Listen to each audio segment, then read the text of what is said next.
হিন্দু দাও না, বৌদ্ধ দাও না। ভাইরা আমি ছোট্ট একটা লাইন নিয়ে আমার বক্তব্য শুরু করেছি। আমি কর্মস্থানে গিয়ে দেখেছি এমন অনেকের খবর পেয়েছি যারা মৃত্যুর ভয়ে মুক্তিযুদ্ধে যায় নাই। আপনারা বুঝতে পারছেন? বুঝতে হবে যারা মৃত্যুর ভয়ে মুক্তিযুদ্ধে যায় নাই। কথাটা বলছে কি জানেন? আমি না, এটা বলছে lieutenant major Ernest Che Guevara. উনি কিউবার একজন মুক্তিযোদ্ধা ছিলেন, পরবর্তী বলে ভলেন্টিয়ার হয়ে হত্যা করা হয়েছে। এই কথা আমি এই কারণে বলছি যে আমরা যারা আজকে এখানে মঞ্চে এখানে উপস্থিত হয়েছি, মঞ্চেও আছি, মঞ্চের নিচেও আছি, আমরা আজকে 15টা বছর আন্দোলনের কোন ফল আমরা ঘরে আনতে পারি নাই।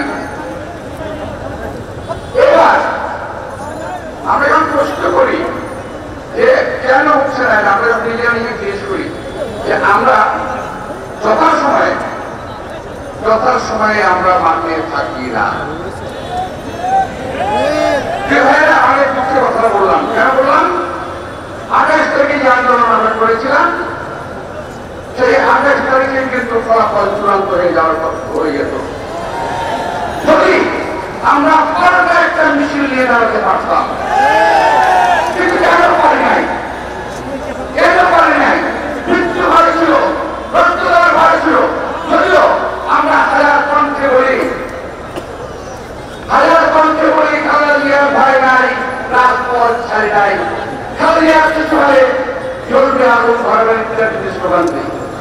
খালেদা জিয়াকে আমাকে এবার শুনে কোনো লাভ নাই, আমাদেরকে তৈরি হতে হবে। খালেদা জিয়া মানে গণতন্ত্র, খালেদা জিয়া মানে স্বাধীনতা। এক ভাই কি নিয়ে আসছে, গানা নিয়ে আসছে, কিছুই লেখে নাই। বেগম খালেদা জিয়ার একটা ছবি নিচে রাখা আছে। খালেদা জিয়া সুস্থ হলে দেশ সুস্থ থাকবে, আর কোনো স্লোগান নেই। কথা তো ঠিক, খালেদা জিয়া অসুস্থ, আজকে পুরো জাতি অসুস্থ হয়ে গেছে, চোর টাকাতে ভরে গেছে দেশ। এটা আমার বক্তব্য না, পত্রিকা খুললেই আজকাল দেখা যায়। আমাদের কিছু সাংবাদিক ভাইদের এটা নিয়ে একটু সাহস হয়েছে বলে আমার মনে হয়। সরকারের পত্রিকা লিখতে দেয় না, চুরি বাটপাড়ি কথা লিখতে দেয় না, চোরদের কথা লিখতে দেয় না, কিন্তু কিছু খবর প্রকাশ হয়ে যায়, বিশেষ করে সোশ্যাল মিডিয়ার কারণে। প্রিয় ভাইরা, আজকে আমি কথা বলবো এই কারণে যে আমাদের এই জনসমর্থনকে কাজে লাগে। আমাদেরকে প্রত্যেকটা কর্মীকে, প্রত্যেক এলাকার, প্রত্যেক এলাকার আমাদের যারা সমর্থক আছে তাদেরকেও মাঠে নিয়ে আসতে হবে। আজকে দেখলাম কি দেখিয়েছি জানেন সোশ্যাল মিডিয়ায়, ওই যে কি রেলপথ নিয়ে অনেক কথা হচ্ছে, অনেক লেখালেখি হচ্ছে, কি ক্ষতি হবে সব দেখা হচ্ছে, কিন্তু কেউ কিন্তু লেখে নাই কি করতে হবে। প্রিয় ভাইরা, সমস্যা আছে, সমস্যা থাকলে এর সমাধান করতে হবে। আমরা পাকিস্তানিদের সঙ্গে যুদ্ধ করেছি, ভাষানি বলেছিলেন পাকিস্তানের থেকে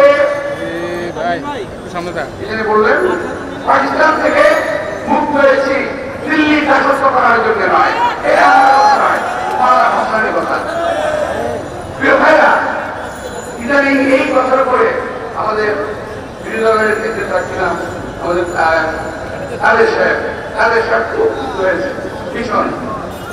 বিএনপি ভারত বিদ্বেষী কথা বলছে, আরেকটা কথা আজকে বলছেন বিদেশে আওয়ামী লীগের কোন নাই, বন্ধু আছে, ডায়লগটা কিন্তু আমাদের প্রথম করেন বিদেশে আমাদের কোন বন্ধু নাই, শত্রু নাই, বন্ধু নাই, কিন্তু আমাদের বন্ধু আছে।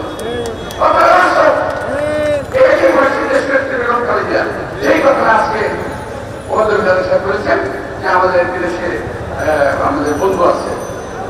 এখন উনি বলেন ভারত বিদ্বেষী কথাবার্তা বলছে বিএনপি। ভাই, বিএনপি ভারত বিদ্বেষী কখনোই ছিল না।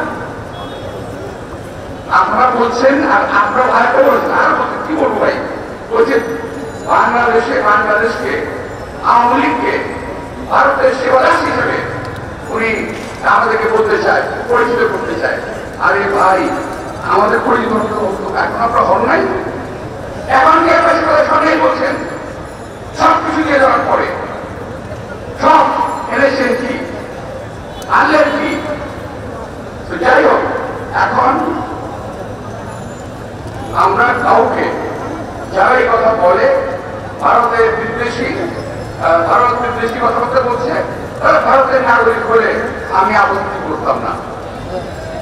যারা ভারতের নাগরিক তারা এখন বলে বলতেই পারে, কিন্তু নিয়ে আপনি বলছেন যে উনি সেবাদাস নন। ভাইরা, পরিষ্কার বলতে চাই, যে কোনো মূল্যে মুক্তি দিতে হবে। চোর বারবার টাকা কোথায় সব মুক্তি পেয়ে যায়, আর দেশের বেগম খালেদা মুক্তি দিতে চান না কেন? আবার একজন বলেন কি জানেন, হাসান মাহমুদ, উনি বলেন চিকিৎসা নিয়ে উনি ভালোই আছে। আরে ভাই, আপনার মা কিংবা আপনার স্ত্রী কিংবা আপনার বোন আপনার রানী করতো কি করতেন আপনি? আমাদের জীবন নিয়ে জীবন হানির কাছে অবস্থা হয়ে গেছে, কোন রকমের বেঁচে আছে, আমরা তাকে বাঁচানোর চেষ্টা করছি, দোয়া করছি। চিকিৎসকরা বলে দিয়েছে আমাদের পক্ষে সম্ভব না, আর আপনারা বলেন যে উনি ভালো আছে। আমি বলতে চাই উনি ভালো আছেন, এই কথাটা দোয়া করেন, বলতে থাকেন, ইনশাল্লাহ হয়তো ভালো হয়ে উঠবেন। নইলে আমরা আজকে কিন্তু প্রথম বহুদিন পরে প্রথম দেশের বেগম খালেদা জিয়াকে নিয়ে আমরা মুখ খুলেছি, এই মুখ কিন্তু আর থামবে না। কোথায় গিয়ে থামবে এটা আল্লাহই বলতে পারে। আমার প্রিয় ভাইদেরকে আমি আমার আহ্বান জানাতে চাই, দেশের বেগম খালেদা জিয়ার মুক্তির স্বার্থে কোথাও কারোর সঙ্গে আমাদের হবে না।